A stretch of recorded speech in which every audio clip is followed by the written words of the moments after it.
Welcome to Las Vegas and welcome to Chris Garcia, the Conservative American. I want to thank you so much for joining me today. I want to talk to you about a few things today. I'm going to lead off by talking about Susan Rice, who was, of course, in the Obama administration, a very high official in the Obama administration. And I just want to talk to you about the fact that it doesn't seem like Donald Trump is crazy. Everybody always talks about how he is crazy, how he is nuts.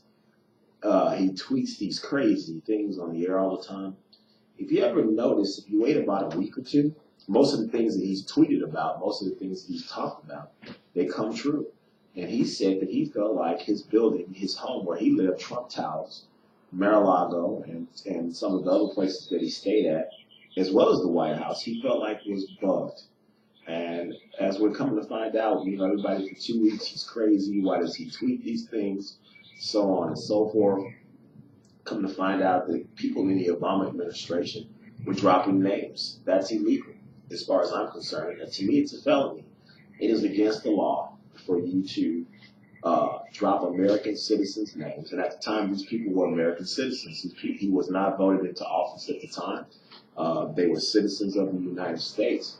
And you cannot use their names if you're wiretapping foreign nationals. There's nothing wrong with you listening in on conversations that Russian authorities are having with United States citizens, with United States people in the administration. There's nothing wrong with that. We wiretap all the time, and we listen to conversations between governments. That's something that goes on all the time. What is illegal is for you then to use American citizens' names without having a warrant. You cannot do that. That's against the law. Susan Rice committed a felony, and to me should be right now being prosecuted right now, as she should be facing some time. Why isn't she? Why are we just dropping this? I know that the country has more important things to do right now than to investigate the Clinton Foundation, which I always felt like was crooked. But I think that the reason that I would go ahead with this investigation is it would set precedent for administrations to come. Outgoing administrations who lost, and maybe the people that they were going for did not win. We all know that Barack Obama and his family were some of the biggest supporters of the Clintons. And she was supposed to win that election to keep that New World Order agenda going forward, to keep the TPP going forward, to keep NAFTA going forward, and to keep our borders open, and keep cheap labor flooding into our country, and cheap goods coming into our country from China and Mexico and other countries. So that agenda was very important to the Democratic Party, especially the left-wing socialist form of the Democratic Party. It was very important that those things continue to stay on, and they didn't. And so when they lost the election, I think that they were very upset. I think that they were more upset that they lost to Donald Trump than the fact that they just lost the election. I think they were extremely upset, and I think that they definitely was looking at who helped Donald Trump win the White House. I have always been a proponent that this isn't the first time that this has happened. There have always been nations that have been involved in our electoral process. We have absolutely been involved with other countries' electoral processes. I think, honestly, there are very few elections that happen around the world in which the United States, and specifically the CIA, didn't have something to do with the elections that happened. And I think that Vladimir Putin knew that we were messing around in the Ukraine. I think we messed around with people and trying to influence elections all over the world. Look what we did in Egypt and letting the Muslim Brotherhood take over there. Look what we're doing in Syria right now. Look what we did in Iraq as far as first putting in Saddam Hussein and then getting rid of Saddam Hussein. I think we definitely, and when we cannot influence you around the world, we call you a terrorist country. That's what the United States does. There's nothing wrong with that. To me, like I said, I don't believe in conspiracies. I believe in common sense. We have the power. We are the only superpower in the world, and we choose to use that. And I don't think that there's anything wrong with that. But to say that that doesn't happen and to try and out some of the American people, especially General Matt Flynn, for doing what's done all the time when you are trying to win an election or you won an election, especially when you're trying to win one and you need power and you need influence and you need money, you reach out to those countries that you think that would help you. And there is no doubt in my mind in a very tight election, it could have went either way, where he was spending his own money, where he was the underdog. There's no doubt in my mind that Vladimir Putin saw somebody that could be influenced, and Donald Trump saw somebody that could be an ally. Barack Obama used countries all over the world. He used Angela Merkel in Germany. He used Britain before the Brits took over and they took power. And they had a very liberal, very socialist prime minister. He used, of course, always the Saudi royal family, and they've got millions and hundreds of millions of dollars, him and Hillary Clinton, donations into, of course, the fake Clinton Foundation. So it's not the first time, we've got money from the Chinese, Barack Obama. So it's not the first time that, we've used other countries to influence our elections. And that's all that Donald Trump did. He saw a partner and somebody that is very similar in thought process in Vladimir Putin. He definitely, Rex Tillerson was seen as a close friend of Vladimir Putin. That's why they made him Secretary of State. And Matt Flynn also had contacts with Russian people over there. And we used those contacts and we used those people, that Donald Trump did, to probably get intel, to probably get intelligence to what was on those servers through WikiLeaks on the Clinton servers that they tried to bleach away at the airport.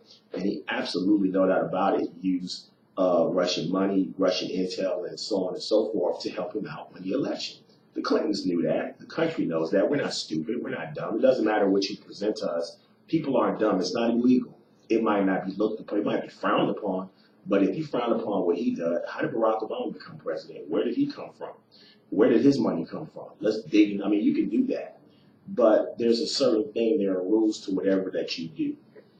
And what you don't do, no matter how upset that you are, is out American citizens that, without a warrant especially, that have had contact with these other countries. That's just a no-no.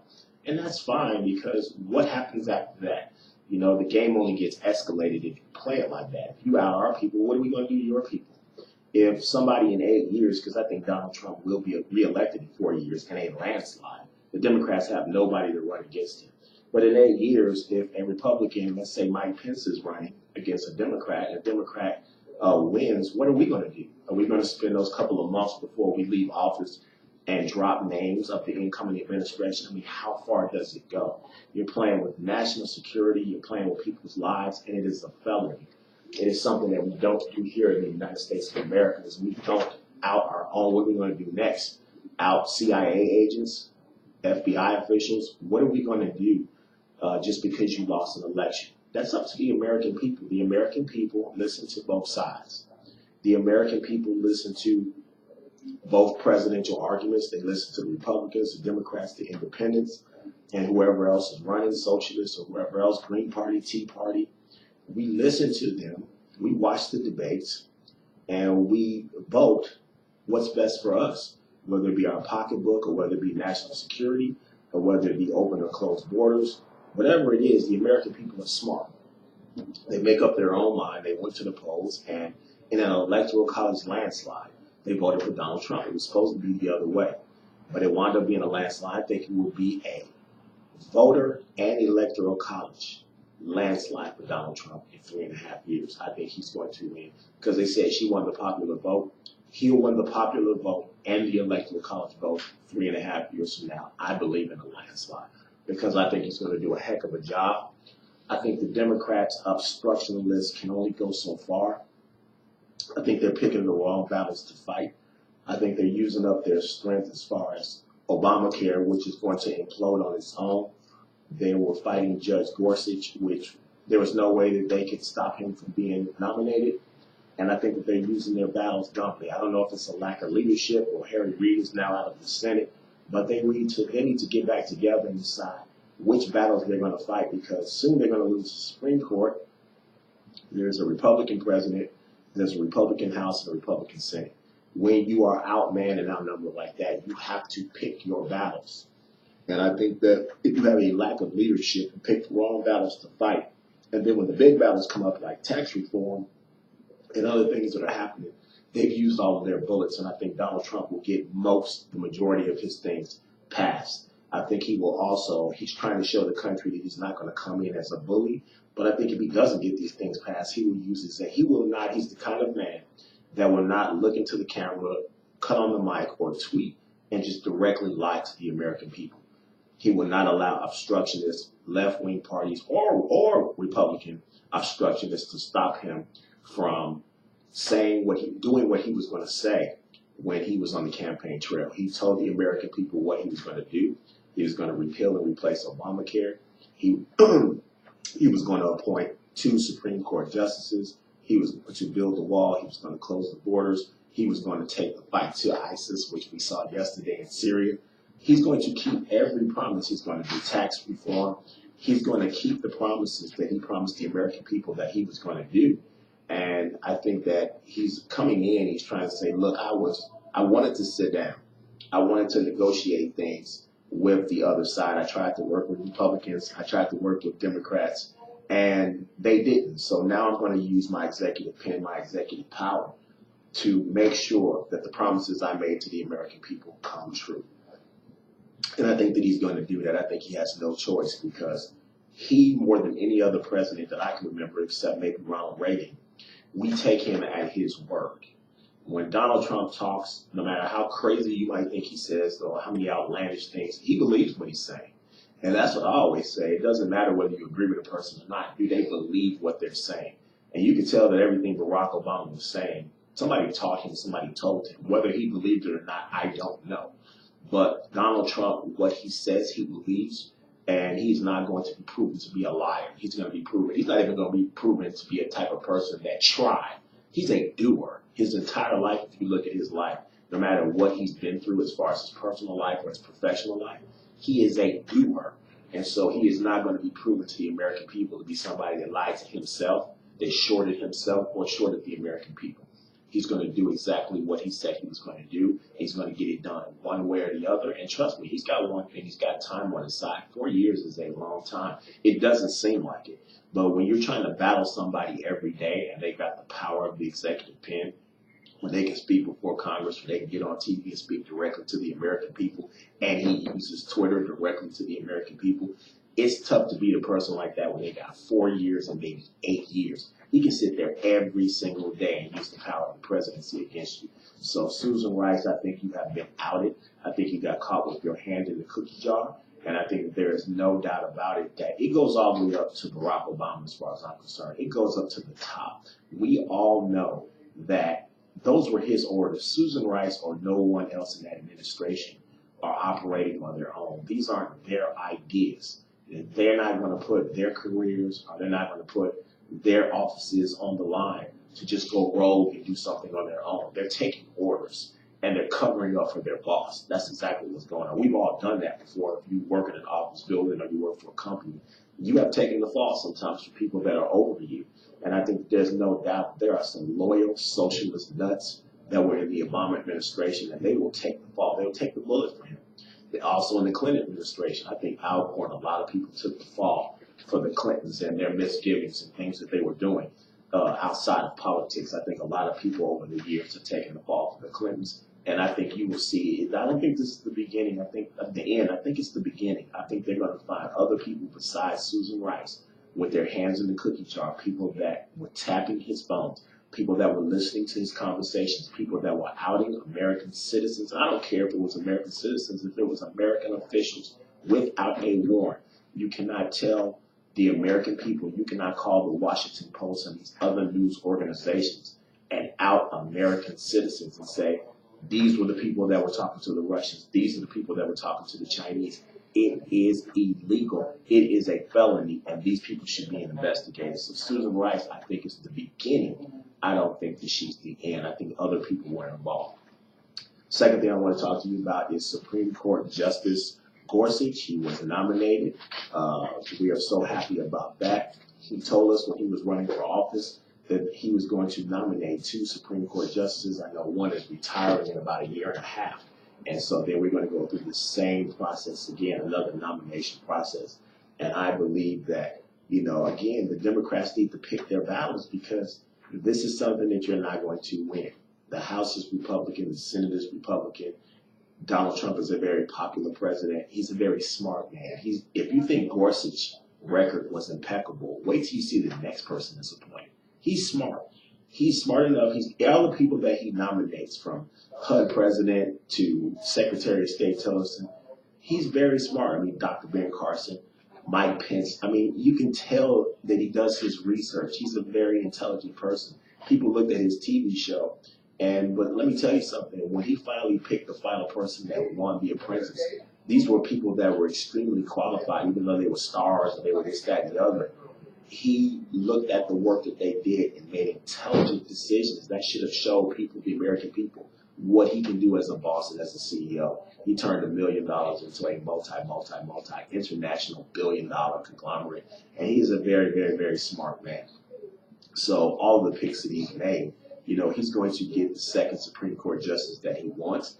Is going to be an extremely qualified person, and if the Democrats try to do a filibuster or be obstructionist against this person, they're just going to look like people that are trying to obstruct the American government from moving forward. They're just upset that their time is coming to an end.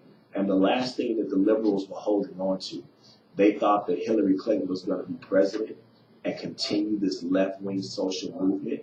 It was defeated. And you know what? It was defeated in Britain. Angela Merkel, I believe, is going to be on her way out. And I think that this whole world is getting back to nationalism, taking care of your own people first. They don't want to be in these giant unions. They don't want to be in this one world, new world order. People want their own people taken care of because they saw what happened in Greece. You see what's happening in Puerto Rico. Countries are going bankrupt because these new world orders do not work. The very, very, very top 1.1% get rich and everybody else fails. And when these systems fail, the people are left bankrupt. Their money is left worthless. Their unemployment, their housing prices go down. Everything that they have spent their life building goes kaput. And so they don't want to be part of these unions anymore. They don't want to be part of these one financial institutions. They don't want to be under this one world bank. And they fought back, and they're fighting back, and they're calling them nationalists, but they're just looking after their own good. That's all that they're doing. There's absolutely nothing wrong with that. So he's going to get another justice nominated, and there's no doubt in my mind about that. And the Supreme Court will be leaning more conservative. And so that's exactly what's going to happen. That's what's going to happen. The Supreme Court is going to be conservative. The House is going to stay conservative. The Senate is going to stay conservative.